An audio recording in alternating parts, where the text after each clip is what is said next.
Okay? Sa linggong ito, sa pag-aaral natin ng GMRC, ay muli na naman nating tatalakayin ang may kinalaman sa paraan ng pagtitipid at pag-iimpok. Paano ka ba nagtitipid? Paano ka ba nag-iimpok? Paano ka ba nag-iipon? Yun ang ating tatalakayin sa linggong ito. Upang matutunan ninyo ito ay inyong pag-aralang mabuti ang nilalaman nitong video na to.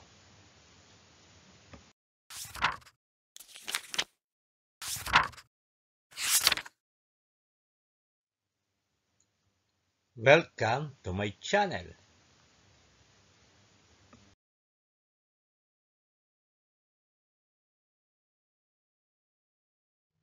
Iba't ibang paraan ng pagtitipid at pag-iimpok. Yan ang ating tatalakayin ngayong linggo. Sa ikatatlong linggo ng GMRC, ang may kinalaman sa pagtitipid at pag-iimpok. Paano ka ba nag-iipon? Paano ka ba nagtitipid? Paano ka ba naglalagay doon sa inyong mga alkansiya ng sobra-sobra doon sa baon ninyo? Okay, i-analyze nyo ang tungkol dito sa nasa larawan. Yung tanong, ano ang mga suliranin sa loob ng pamilya sa pagtulong sa kapwa? Ito yung aralin sa pangalawang linggo. Ano ba yung mga suliranin sa loob ng pamilya sa pagtulong sa kapwa? Yung common sense lang naman ay talagang yan minsan yung nagiging problema. Minsan, nakatutulong tayo sa ibang tao pero nag-iiwan naman ng problema doon sa mga tahanan. Nagiging pinagmumula ng away. Okay? Sa inyong palagay, ano ang suliranin sa loob ng pamilya sa pagtulong sa kapwa? Maraming dahilan kung bakit nagkakaroon ng suliranin sa pamilya. At may mga dahilan din bakit at kailangan nating tumulong sa iba. Okay? Yun ang ating sasagutin. May kanya-kanyang opinion kayo dyan at isulat nyo sa inyong mga notebook. Ang pagtitipid ay ang proseso ng paggamit ng mga mapagkukunan ng matalino at maingat upang maiwasan ang pag-aaksaya. Halimbawa, pag-iwas sa pagbili ng mga bagay na hindi mo kailangan, paggamit ng mga energy-efficient appliances, pagkain ng mga pagkain nasa season o panahon. Ang pag-iimpok naman ay ang paglalagay ng pera sa isang lugar na ligtas at maaari mong gamitin sa inaharap. Halimbawa, paglalagay ng pera sa bank, pag-iimpok para sa retirement, pagbili ng mga investment. Paano magkakaugnay ang pagtitipid at pag-iimpok? Ang pagtitipid ay tumutulong sa pag-iimpok. Kapag nagtitipid ka, mas maraming pera ang natitira sa iyo. At mas madali itong makaipon. Halimbawa, kung nagtitipid ka sa pagkain, maaring mas maraming pera ang natitira sa iyo para iimbak sa bangko o mamuhunan. Okay, sa ganitong pagkakataon, nagkakaugnay ang pagtitipid at pag-iimpok sapagkat kung ikaw ay nagtitipid, natutulungan mo yung sarili para makapag-impok ka ng pera doon sa bangko. Kung maraming natitirang pera sa iyo, pwede mo siyang ilagay doon sa bangko. Yun yung paraan kung paano tayo nakatitipid. Sabi nga, ay huwag kang gagastos ng pera na lalampas doon sa budget mo o doon sa kinikita mo. Halimbawa, binigyan ka ng baon na halagang 50 pesos. Dapat hindi lalampas doon sa 50 pesos ang ibibili mong pagkain doon sa kantin. Halimbawa, 30 pesos ang bibilin mo, iimpok mo yung 20, o di nakatipid ka. Kaya mahalaga yung nag-iimpok dahil makakaipon ka ng pera. Pero bago mo isagawa yung... Okay, sa madaling salita, ang pagtitipid ay tungkol sa paggamit ng mga mapagkukunan ng matalino. Be wise nga, sabi nga. Kung ikaw ay nagtitipid, dapat matalino ka doon sa paggamit nito. Habang ang pag-iimpok ay tungkol sa paglalagay ng pera sa isang ligtas na lugar para sa hinaharap. Pwedeng alkansya, pwedeng doon sa yung secret drawer ng inyong mga cabinet, o di kayo doon sa party o bahagi ng bahay nyo na ikaw lang nakakaalam. O mas mainam kung talagang may sapat na pang first time deposit doon sa bangko, open account doon sa bangko, ay mas magandang sa bangko na ito ilagay. Ang pagtitipid ay maaaring makatulong sa pag-iimpok sa pamamagitan ng pagbibigay sa iyo ng mas maraming pera para makaipon. Yun na nga.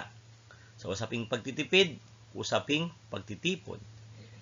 Usaping makatipon, usaping makatipid. Paano ka ba nakakatipid? Siyempre, dapat maging matalino ka. Saan? Sa paggamit ng pera na ibinibigay sa iyo ng iyong magulang or di kaya doon sa kinikita mo. Sana naintindihan mo to, itong aralin na to na may kinalaman sa pagtitipid at pag-iimpok. Paano ka ba nag-iimpok? Paano mo ba tinitipid?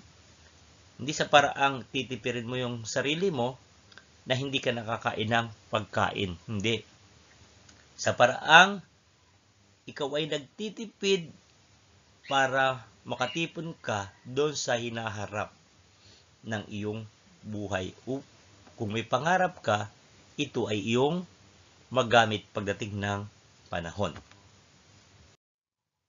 Okay, kailangan natin mag-ipon, mag-impok at magtipid upang magawa ang mga aktibidad na gusto o pinapangarap mong gawin. Okay, gumawa ng lista ng mga aktibidad na gusto o pinapangarap mong gawin. Ang aking bucket list. Halimbawa nito, yung mga pinapangarap mong gawin, halimbawa, mamasyal sa mall. Pangalawa, yung sumali sa field trip. Pangatlo, manood ng movie. Pang-apat, maligo doon sa swimming pool. At pang-lima, yung mamasyal doon sa parke sa ibang lugar. Okay. Hanap, usap, kalap. Gawin ang sumusunod. Paghahanap, maghahanap, isa-isa ang mag-aaral na magkakapariha. Pangalan ng mag-aaral, kanyang lagda. Okay. Sa ganitong gawain, pag-uusapan ang pamamaraan ng pagtitipid o pag-iimpok. Paano ka ba nakatitipid at nakaiimpok? Kalap, kakalapin ang mga sagot upang makita ang mga pamamaraan ng pagtitipid at pag-iimpok. Okay, ito sa group activity. Sa bawat grupo, iipunin yung mga iba't ibang sagot ng kagrupo o membro. Ang mag-a-assign ng isang leader dyan sa grupo at iipunin niya at pagsasama-samahin yung inyong mga sagot. Okay? Napagpasyahan ng output. Napagpasyahan na output. Pagkasama-samahin yung mga sagot dyan, ng mga kagrupo mo, kagrupo nyo, sama-sama ilalagay doon sa isang output na sulatan. Magbigay ng kalutasan sa mga sumusunod na sitwasyon. Unang sitwasyon, nakapulot ka ng payong sa kantina. Hindi mo kilala ang may-ari nito. Ano ang gagawin mo? Ikalawang sitwasyon, pera ang ibinigay sa iyo na gantimpala ng may-ari ng pera na pulot mo. Paano mo ito gagastusin? Yan yung mga sitwasyon na pwede nyong sagutan ng malalim na kaisipan na nagmumula sa inyong matalinong pag-iisip. Okay? Unang sitwasyon at pangalawang sitwasyon. Unang sitwasyon ay nakapulot ka ng payong sa kantina. Anong gagawin mo kapag nakapulot ka ng payong? Hindi mo kilala ang may-ari. Lalo hindi mo kilala ang may-ari. Ano ang gagawin mo? Kilala o hindi, ay ano ang gagawin mo? Kalawang sitwasyon, pera ang ibinigay sa iyo na gantimpala ng may-ari ng pera na pulot mo. Paano mo ito gagastusin? Okay, may reward na ibinigay sa iyo yung pwedeng malaking halaga ng pera. bibigyan ka ng medyo pampalubag-loob doon sa ginawa mong kabutihan sa kanya. Paano mo ito titipirin yung ganong pera na galing doon sa nagbigay sa iyo? Storytelling, mga kwento ng pagbabahagi. Materialis ang mga libro o larawan na pagpakita ng mga kwento tungkol sa pagbabahagi at pagtulong sa kapwa. Okay, ito ay sa panahon ng face-to-face. Mayroong ibibigay na kwento tungkol sa pagbabahagi tungkol sa pagtitipid. Paano gawin? Basahin kwento. Ang batang may malaking puso. Okay, ito na yon. Makinig kayo mabuti. Si Maya ay isang batang may malaking puso. Sa tuwing may handaan sa kanilang bahay, lagi niyang iniisip ang mga batang kali na walang makain. Hindi niya kaya makita silang nagugutom. Isang araw, may malaking handaan sa kanilang bahay, may masasarap na pagkain at maraming regalo. Habang kumakain, nakita ni Maya ang mga batang kalye na nakatingin sa kanilang bintana. Naawa siya sa kanila. Pagkatapos kumain, sinabi niya sa kanyang nanay ang kanyang nais. Nay, pwede po bang ibigay natin ang sobrang pagkain sa mga batang kalye? Tanong niya. Napangiti ang kanyang nanay. Mabuti ang iyong puso, anak. Sabi niya, pwede nating gawin iyon. Kaya kinuha nila ang sobrang pagkain at dinala ito sa mga batang kalye. Masayang-masaya ang mga bata na makita ang pagkain. Kumain sila ng ubod ng sarap. Nakita ni Maya ang ngiti sa mga mukha ng mga bata. Sa kanyang puso, naramdaman niya ang tunay na kasiyahan ng pagbabahagi mula noon. Lagi niyang iniisip ang mga nangangailangan at nagsisikap na tumulong sa abot ng kanyang makakaya. Mga tanong, ano ang natutunan sa kwento? Okay. Yung pagiging mabuti ni Maya. Ano pa? Anong natutunan? Yung magbahagi tayo ng mga biyayang nanggagaling na sobra-sobra.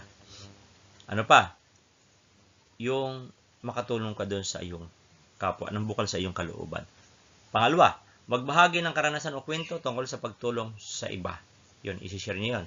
Paano ka ba nagbibigay ng tulong doon sa iba? Halimbawa, yung kaklase mo, walang baon, inilibre mo siya doon sa pagbili ng pagkain doon sa kantin. Ano ang pagkakaiba ng pagtitipid at pag-iimpok? Paano ang dalawang ito ay magkakaugnay? Ihambing ang mga benepisyo ng pag-iimpok sa bangko at ang pag-iimpok sa isang alkansiya. Sa anong sitwasyon ang bawat isa ay angkop? Tama o mali? Sulat ang tama sapat lang kung tama ang isinasaad ng pangungusap. Sulat ang mali sapat lang kung mali naman ang isinasaad ng pangungusap. Una, lahat ng mga paraan ng pagtitipid at pag-iimpok na nakalaan para sa sarili at kapwa ay madali. Pangalawa, mahalaga ang pera kaya dapat maging maingat sa paggasta. Pangatlo, makakaipon kung magtitipid.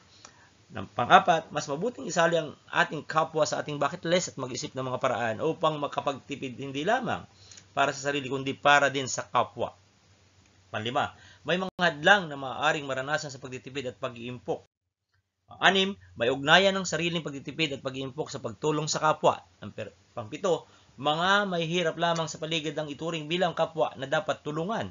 Number 8, natutunan ng mga mag-aaral ang pag-unawa sa pagtitipid at pag-iimpok para makatulong sa kapwa. Number 9, sa totoo lang, walang tungkulin ang pamilya sa kapwa. Number 10, walang Pilipino na pwedeng maging modelo ng pagtitipid at pag-iimpok. Okay, pangalawang araw, tama o mali, ang pagtulong sa kapwa ay dapat ginagawa lamang kapag may kapalit. Pangalawa, ang pagiging makasarili ay isang hadlang sa pagtulong sa iba. Pangatlo, ang pagtulong sa kapwa ay dapat lamang gawin kung kaya mo. Pang-apat, ang pagtulong sa iba ay nagpapasya sa sarili. Panglima, ang pagtulong sa iba ay isang kahinaan. Okay. Ang pagtitipid ay ang proseso ng paggamit ng mga mapagkukunan ng matalino at maingat upang iwasan ang pag-aaksaya.